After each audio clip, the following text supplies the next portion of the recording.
Hi guys! Welcome back again sa aming channel and welcome naman para sa mga baguhan dito sa aming channel. If you haven't subscribed in our channel, please do consider subscribing. Please do like this video and share it to your friends and do comment down below naman para sa mga katanungan nyo. Don't forget also guys to visit our page on Facebook guys. Again, doon ako nagsasagot ng ilang mga inquiries and katanungan nyo regarding sa aming mga CCU or sa aming mga alaga dito. So yun guys, ating video for today, ayan, another pagbabakod na naman kasi marami kaming broadcast guys or marami kaming kailangan na i-breeding. Kailangan naming mag-install ulit ng panibagong net or ng boundaries para sa kanila para ma-breed na namin yung iilan namin ng mga alaga dito. And nga pala, update din tayo sa ating mga OSHA mo mamaya guys, abangan nyo yan. So ngayon guys, mag-i-install lang muna kami. Kailangan din namin maglagay pa ng poste. So ayan, nandito nga pala si partner. Ayan guys, nandun na siya sa likod guys. Ayan na yung ginagawa niya. So, ayan, tutulungan ko na lang din siya guys. And nga pala, ito yung net na nabili namin. Ayan, nandyan sa likod. Yan yung nabili namin na nasa 100 meters din guys. So, bumili na kami ng maramihan para nga maka-discount tayo. And at the same time, meron tayong extra in case na meron naman ulit tayong mga kailangan na i-breed na sila lang dito sa ating yard. So, yung dito na poste guys, hanggang doon. Ayun, dun sa poste na nilagay namin dyan, parang magiging ganyan yan na boundary. Tapos, hindi na muna namin ipapa-straight hanggang doon sa may mga Carabao grass kasi hindi pa yung tumutubo. So, yung galing sa poste na yan guys is doon naman hanggang doon sa kabilang dulo. So, siguro guys, gagamitin na lang din namin yung Madrid de Cacao o yung mga poste na nagawa ko sa una namin para sa aming Carabao grass until doon sa pinakadulo. So, yun guys, maglalagay na muna kami ng poste and then sunod-sunod na to.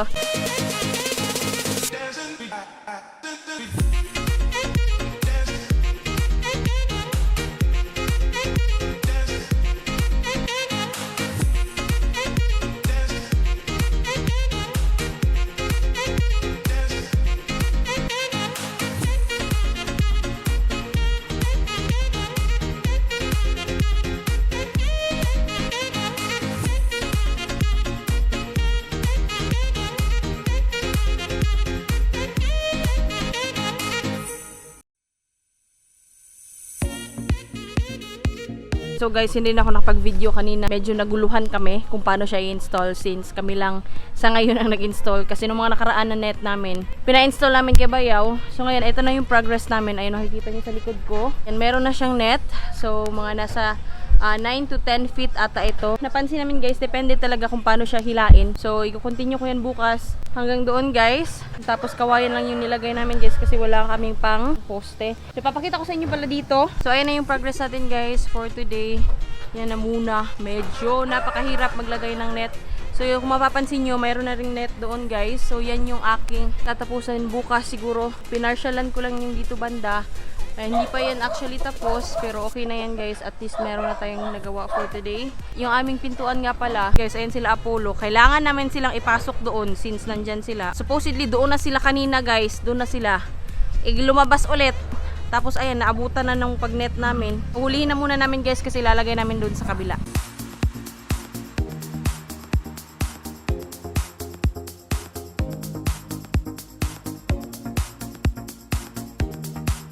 So ayan guys, ito yung pintuan namin pansamantala. So ayan guys, nandyan sila Apollo, dito sila. Nandyan guys, talagyan din namin yan hanggang doon.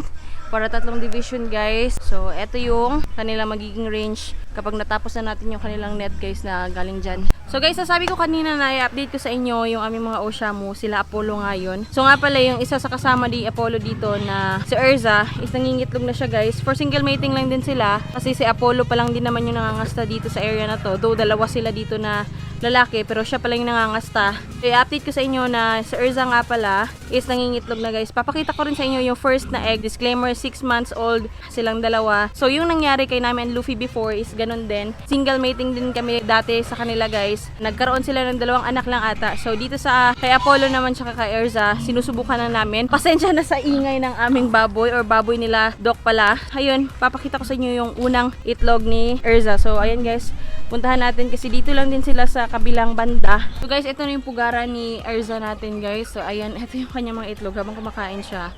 Ganito yung mga itlog niya, hindi siya ganun kalaki. Since first egg pa to ni Erza namin, so kaya ayan, ganyan lang siya kalalaki. Siguro nasa small yung kanyang size in case sa broiler tayo magbase. Tulad ni Nami before guys, ganun din, ganito rin kalalaki yung mga itlog ng aming Nami before, napakaliliit din guys. So ngayon naman na nasa ikatlong breeding na ata siya, is lumalaki naman din guys, nag-i-improve din yung kanyang mga eggs.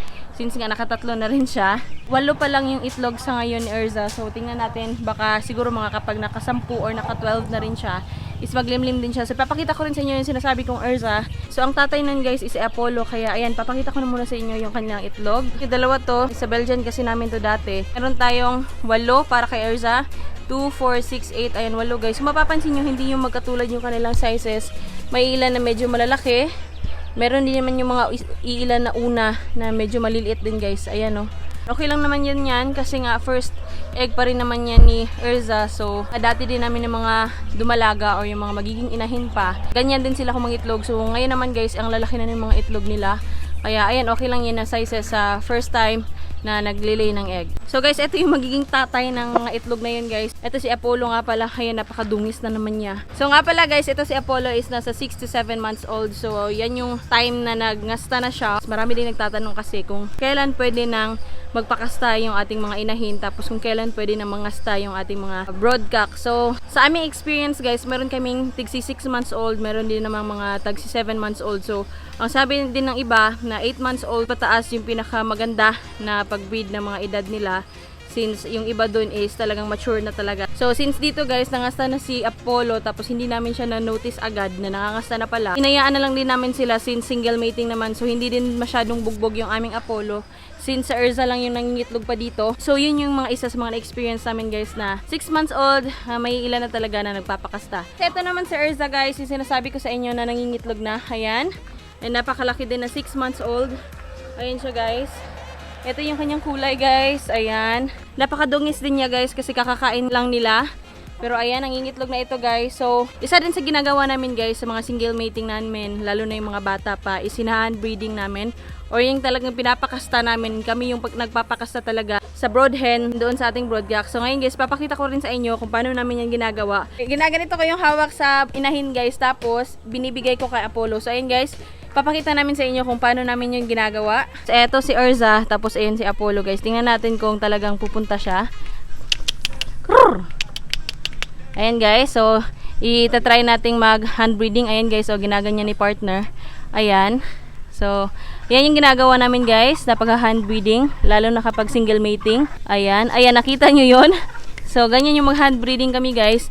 Ayan, napaka-gigil na nito ni Apollo. Isa sa ginagawa namin guys, lalo na kapag single mating, tapos medyo bata pa sila, para at least makasigurado din kami na nakakasahan talaga guys. Kasi kung minsan, sa katabaan ng mga babae natin, o yung mga brood hen natin, o yung mga dumalaga natin, is nangingitlog sila dahil doon. Kaya, ayan, for assurance purposes, ayan, pinapakasta namin or pinapa-hand breeding namin yung aming mga inahin dito sa aming broodcock. Pero disclaimer nga pala guys, hindi lahat ng broodcock is ganun yung kanilang attitude guys. Meron kasing ilan na even na ibigay mo yung inahin sa kanya or hand breed mo sila, is hindi sila kumakasta or hindi sila marunong. May mga iba kasi kami din dito na mga broodcock guys na kung saan hindi talaga sila marunong kahit na mature na talaga sila, nasa 7 to 8 months old na sila, hindi pa sila marunong. Advantage din namin yon kay Apollo since ayan, marunong nga siyang mag-hand breed. So yun guys, balik lang ako mamaya at magliligpit na muna kami.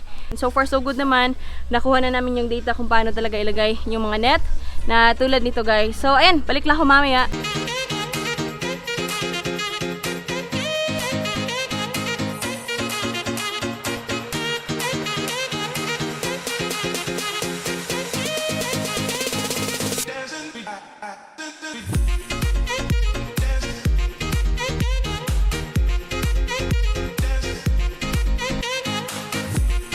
So nga pala guys, eto guys, tuwing hapon, ito yung mga ginagawa namin. Ayan guys, eto. Ayan yung mga alaga namin. Galing yan dito sila guys kanina. Tapos kapag gabi, since hapon na guys, lalagay namin sila sa cartoon. So ganito lang sila guys, oh. Ayan, kasirado lang yan siya guys. Ayan. So eto lang yung mga butas nila guys for ventilation. Maliliit pero napakarami guys, ayan. So sa palibot talaga ng cartoon, meron yan. Tapos yung sa likod din meron. So ganyan guys, less pa tayo sa gasto sa ilaw. Dito naman tayo sa labas. So, ayan yung iba dito guys. Ayan.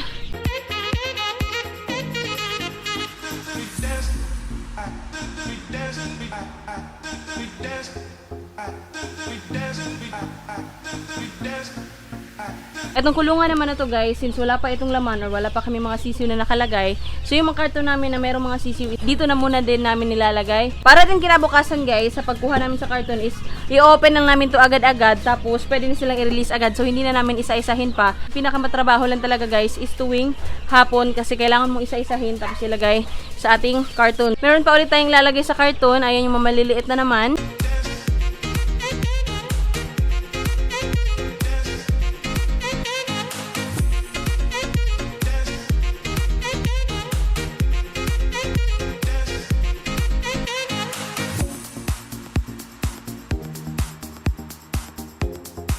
So, ayun ang ilan sa kaganapan namin guys tuwing hapon para sa aming mga sisiw. Ayun lang yung aming video for today guys. So, if you haven't subscribed again in our channel guys, please do consider subscribing. Please do like this video, share to your friends, and do comment down below para sa mga tanungan nyo.